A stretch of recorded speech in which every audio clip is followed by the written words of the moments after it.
Yo, what's up, guys? I'm DeAndre. What's up? I'm Javante. And this is a Dre and Jay review. And today we're reviewing Mandalorian Season 2, Episode 2, also known as Chapter 10, The Passenger.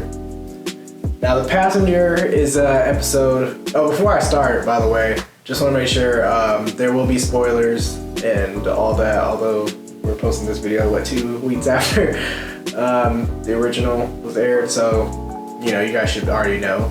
So Mando basically gets a deal with this frog lizard gecko looking chick that basically if he can take her across the galaxy to this planet, and this woman is carrying Eds in this little backpack container thing, and next thing you know, so the deal is he basically has to take her to the planet without going into light speed.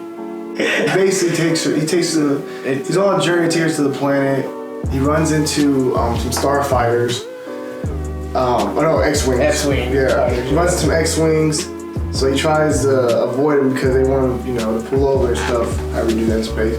So he basically tries to outrun them. He goes to a frozen planet.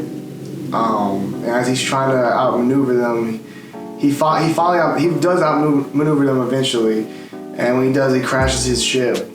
And basically he's stuck there with the lizard woman, with her eggs, and with Baby Yoda, or the child.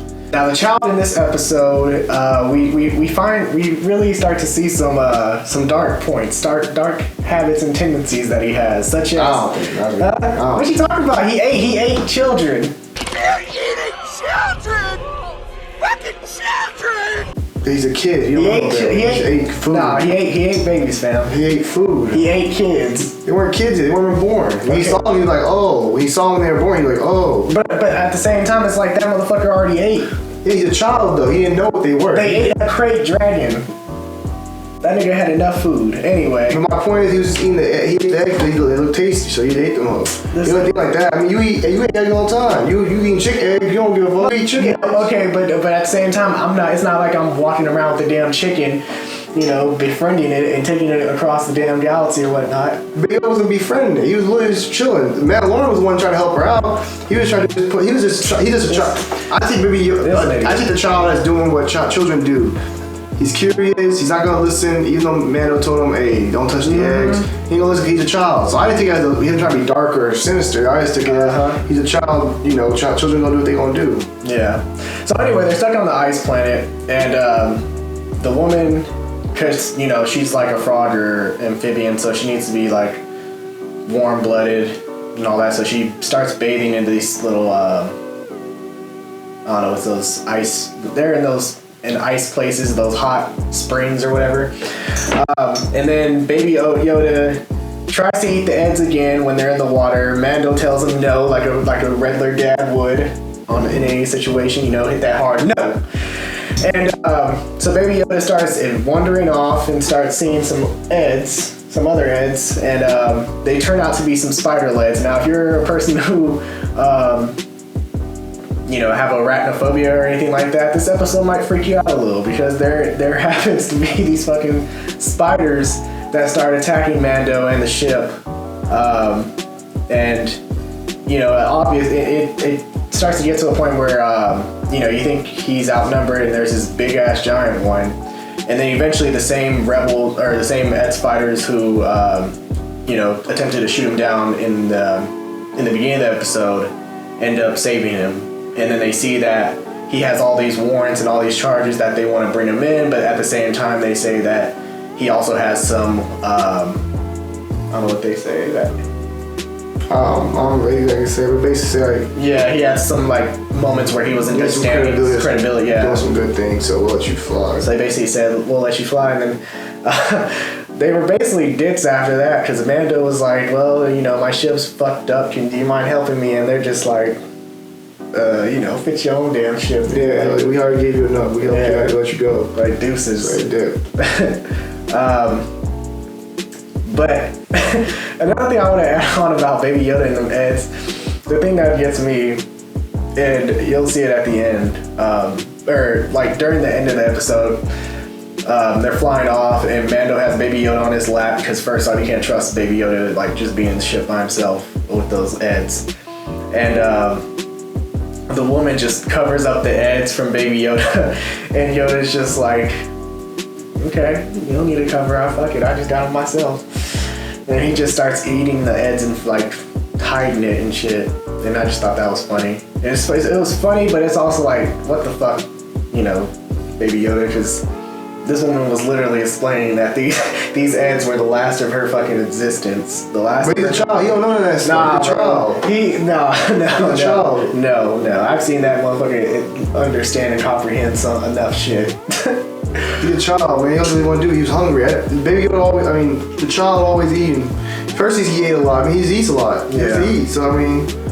I don't know how that species work. I'm just saying, man, the woman was like, these are the last of my kind, like, you know, I need to get these on the planet so we can repopulate, like, it's so important. But he's a child. He's just like, okay. He's a child. That's like any child. He basically said, fuck them kids. Yeah, any child would. I mean, most children ain't gonna comprehend and stick with that, what you say. Like, okay, that's what I was doing now. You know what I mean? Like, that's why you tell the children, hey, don't touch the oven's hot. Man, you okay? They touch it anyway. I mean, that's how children are, son. It just makes sense with the child because that's how children are. You know what I'm saying? They move. Okay, this nigga is a child murderer. I just like. I'm saying that's the truth. But it's all good. It's all good. You know, Baby Yoda, like I said, child murder. It's fine. But yeah, what did you like about the episode? Anything you like, dislike? I wasn't really crazy about the episode. You know, I mean. It was cool. I mean, it's like a small moment trying to get to a bigger picture. I feel like we're in a bunch of side missions trying to get to the main mission. So we gotta go through these different obstacles to eventually get to where we want to get to. I just feel like every time Mandalorian helps somebody try to get somewhere, it never works out as planned. So, but as far as the episode was fine. I had no problem with it. For me, the show, I feel like I'm moving kind of slow still. I'm kind of waiting for a little speed up a little bit. But overall, the episode was fine. I have no problem with it. I mean, it wasn't nothing that's memorable to me. I don't think it's a crazy great episode. I'm like, this is wow. I mean, if you're a person that enjoys like the action part of Mandalorian, there's not a lot of action really. You know, it's pretty settled. But I mean, there's some new character moments, especially with the lady, and you feel for her, and you see Mando trying, you know, do what he can to help her. So she's desperate. You know what I mean? So you see that. So there's a lot of character moments that are built up. But as far as the episode in general, it's very calm, chill, slow, not too fast. It's more character development than anything. Damn, okay, nigga. Yeah, I basically agree kind of with what he said. I mean, thought the episode was pretty good. I liked it. It's definitely not one of my favorite Mandalorian episodes. And it didn't really do anything to advance the plot. But you know, I still liked it. I still enjoyed it. What I'm starting to understand with Mandalorian, it's not something like, you know, when we watch the show, it's supposed to be all 8 episodes tying together like it's a whole fucking movie. Mandalorian is just, you know, I think their episodes are just stories, like, of this guy traveling around planets, and it's kind of character building with world building as well. So that's kind of how I kind of view it. So I don't really get too disturbed by it, but yeah. My only question with the Mandalorian as a show is, like most shows have an end goal, like there's a build up to something, I don't know what Mandalorian's true build up is, if that makes sense. Like, I think kind of like I get that. I like that they have different directors and stuff doing every episode. But I kind of think it can also be a bad thing because everyone has different visions naturally. Like your vision not the same as another person's vision.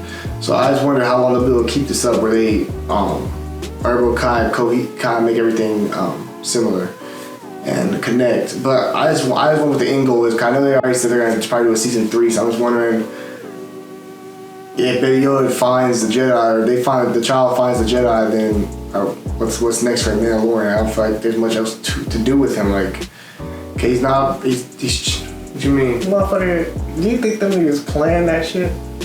Do you think they know where the hell they want to go? They're just riding along. They're riding the wave, bro. There's no end goal with this right now. That's the problem. No, eventually you gotta crash. Eventually you gotta have a cutoff. I mean, how much Mandalorian do you really want though? That's what I'm saying. Like Mandalorian's cool, but like it's like there's only so much you're gonna do with this man. What else can you do outside of the child stuff? Like I don't want to see Mandalorian just running around killing people. I mean, oh yeah, I mean, I think of course there's gonna be a fucking end story to this. yeah, that's why I'm worried when that's gonna come. But I'm just saying, like right now, I don't think it's like anything where like, oh, they already had a set planned. They already know how many seasons they're gonna need to do this. All I'm saying is the child should not be in season 3. The child's in season 3, we have a problem. Bro, this season should be over. Shut the hell up. This season, child will stay as long as Mando stays. See, that's the problem. Okay, so what? At the end of the season, we're gonna still be looking for the Jedi. Huh? We're gonna still be looking for Jedi. No, I mean the Jedi might fucking take Yoda with it. You know what? Fuck it. Maybe the child will be involved. I don't know. That's what I'm saying. The child's still around. What's next? That's what I'm saying. Like, I don't get what's next after. I mean, John Favreau and Dave Filoni, I trust them. I'm just curious what's next. But yeah. Anyway, by the way, this episode was directed by Peyton Reed, who directed the 2 Ant-Man movies. So there were a lot of things that you could see tie-ins, especially with the use of insects in this episode. So that's one thing you really notice. But yeah, like I said, it's not one of my favorite episodes, but it's still enjoyable. It's still, it's still watchable. It's not anything where I hate it. It just didn't really do anything for me as far as, answering the questions that I wanted answered so far. And now I feel like it's basically my thinking of how the next few episodes are is kind of going to be slow as well, just like that. So we'll see. But if you guys like this review, be sure to like, subscribe, comment down below what your guys' thoughts were on the episode. But yeah, I'm DeAndre. I'm Javante. And this is a Dre and J review.